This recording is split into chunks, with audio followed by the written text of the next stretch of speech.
Okay, it's your boy CJ Goodfella. Midnight grind, I would guess. Early morning grind, early bird special, you dig.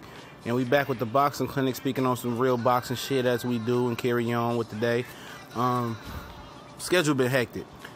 Switching up things in life and getting adjusted to new things, and hopefully we'll be back on track.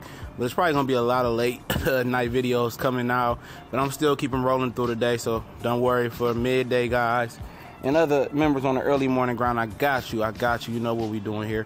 But according to boxing scene, Mauricio Suleiman Jr., the head of WBC since his father passed a couple years ago, I believe, said the WBC is trying to hash out a deal between these three gentlemen.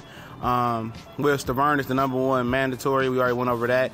Who's fought only once since beating Deontay Wilder, and I heard it was a lackluster performance versus a lackluster opponent. So basically, if you haven't been following along the story, Don King still has one connection. That's with the WBC, and that's how Stiverene is gonna get his shot.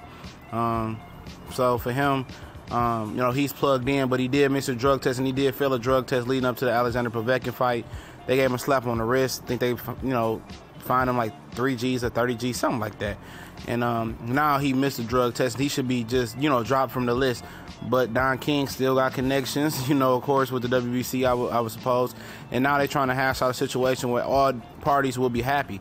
Now, Bermane Stiverene was offered the Luis Ortiz fight to be the #1 mandatory to Deontay Wilder a few months ago. He said he got bigger fish to fry, and he knew something that we all did know, that he had an easy shot to the title. We're only fighting once in the last 2 years since beating Deontay Wilder, since losing on Deontay Wilder, excuse me. And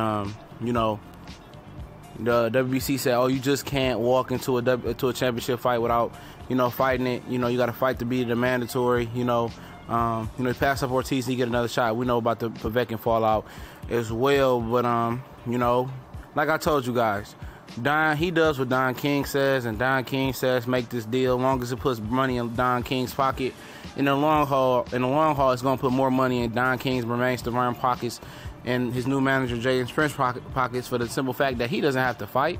He get a free payday, and he could take a lesser fight just to stay ready, and make sure it's an easy opponent and get another payday. And then he's probably gonna have to be the mandatory to the winner of this fight and get another payday.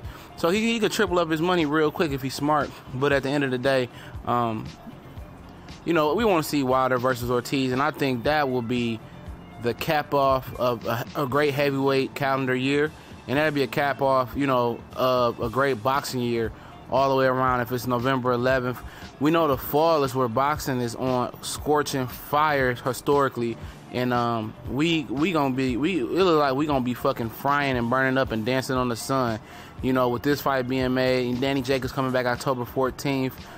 Swift Hurd, Austin Trout, perhaps Bermane Stiverene can get on the undercard of this fight and fight somebody reasonable. Leo Santa Cruz, Abner Mares, it's a lot of good fights that's coming. There's probably a lot of fights that we don't see coming as well. Lomachenko probably gonna get another date in. Crawford probably gonna get another date in. Pacquiao, Horn too. So man, boxing is definitely live and pumping and beeping. We don't need Conor McGregor and MMA to tell us that. But hopefully these guys, hash out a deal, and the fans win at the end of the day, and so does Bermane Stiverene in his pockets, and triple up his dough if he moves the correct way and wants to take a fight just to stay, ready. But Wilder and Ortiz should be a good fight, and a lot of the haters that hate on Wilder, they don't want to see him take this fight, because they know potentially with that real power, especially if he puts on about 10 more pounds on his 220 frame, he's going to be an issue. When he beats Ortiz, they know they're not going to hear the end of that shit. And he's going to be looked at as the #1 heavyweight fighter in the world, in a lot of people's eyes if he gets past Ortiz. And that's a tough test. Ortiz is ready. He had an injured hand. He's been off on a long layoff, so Deontay Wilder will be catching him at the right time. But Ortiz was everybody's favorite heavyweight until Anthony Joshua Stone Cold Stunner Vladimir Klitschko. But, I think this deal going to be hashed out. I told y'all not to worry. And I'm on the job. We gone.